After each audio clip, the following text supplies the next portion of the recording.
Hello everybody, this is Johns Hopkins with Baltimore Heritage, and we're back with another of our 5-minute history videos. And today I'm in Cromwell Valley Park, just north of Towson, and behind me are three fabulous historic lime kilns, the oldest one dating to the 1780s or maybe even earlier.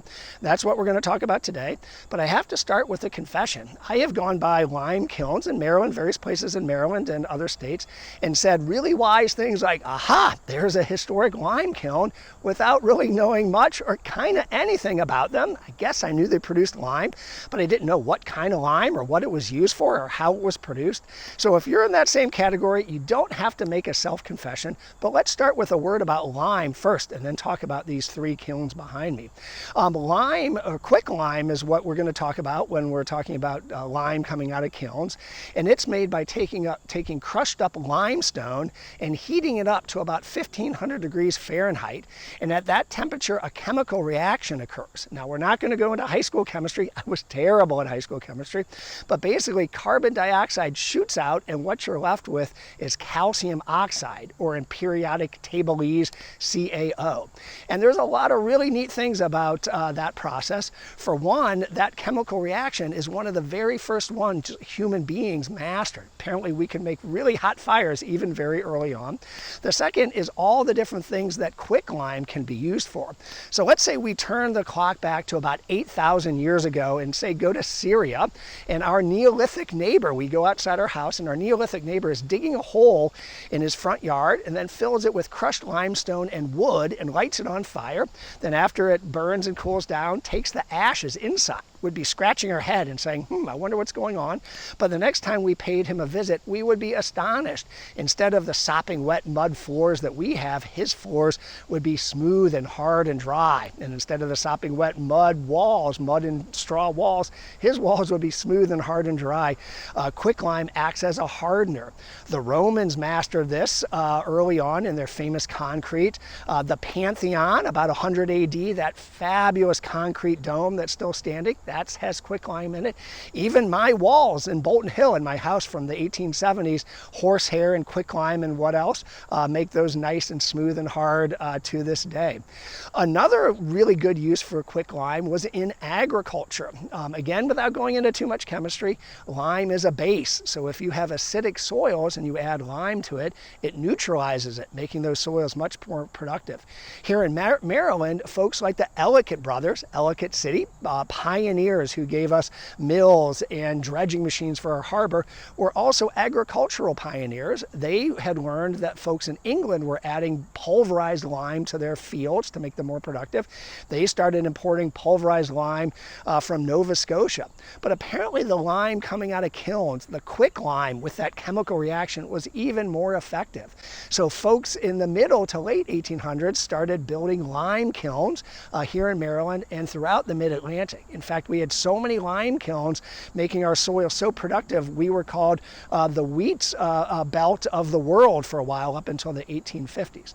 Which brings us to our first and oldest kiln on this site, the Risteau, or Risteau, not sure how to say that, kiln. Its name comes from the Risteau family. The preeminent and sadly late historian John McGrain said that the Risteaus were one of the earliest settlers here in this valley, along with the Ravens and the Stansburys and the Towsons. John Risteau came in about 1718 to take over Fort Garrison, a fort that had been built in 1695, and which incidentally is still there. It's a wonderful historic place. It was there to protect the trade routes of the area at the time. So he came here and he bought a piece of property called Long Island Farm, which is where we are right now.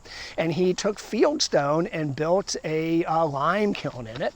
Now this lime kiln was an advance over the dig the hole in the ground, the pit or field kilns as it were from our Neolithic friends in Syria. This one was a big chimney with vent holes where you could control the amount of air coming in and you could control the temperature to try to get to that magic 1500 degrees or so. And this kiln did very well for a long time. All right, the second kiln that came about here was called the Jennifer Kiln, one N in Jennifer, and it came from a gentleman named Thomas Risteau Jennifer. I think he was the grandson of the original Risteau, and it was an advance over even the earlier kilns. It came in 1883, and it was a continuously operating kiln. So the way it worked is you put alternating layers of limestone, crushed up limestone, and wood, and then you lit it on fire. But in the older models, you had to wait for the whole chimney to burn and then empty it out, which was a long and dirty process. In this method, you could empty out the quicklime from the bottom as you're adding new layers of crushed limestone and wood at the top. So you can operate 24/7, as they say. If you're wondering where they got the lime, well, there was a deposit here. So they mined the limestone right here on the property. I'm not sure, but it may be part of that same vein as Cockeysville marble that we know so well. Cockeysville marble, of course, gave us the marble steps in Baltimore, gave us marble for the Washington Monument, both in Baltimore and later in Washington, D.C. And marble is a limestone. So crushed up, it gave us agricultural lime to make our soils productive. Who knew? So this new 1883 Jennifer kiln was producing upwards of 6,000 bushels of quicklime a year. That's close to 500,000 pounds. So really a lot of quicklime, a lot of good soil capacity coming out of here. The most recent of the kilns, the youngest, is the Shanklin kiln. It's named for a neighbor here who was a partner in the earlier Jennifer kiln, but by 1893 he built another kiln, another one of those 24/7 continuously operating ones, together producing almost 1 million pounds of quicklime a year. The downside was that it took 4 acres of woods to be chopped down every year for each of those kilns. So 8 acres every year while those kilns were operating really shaped the landscape around here as well. I'm going to wrap up and say that the lime kilns operated for a good long while, but eventually became obsolete. There were better and more efficient ways of making quicklime. And they went dark, if you will. By the time the park was created here in the 1980s and 90s, they were in really pretty deplorable condition.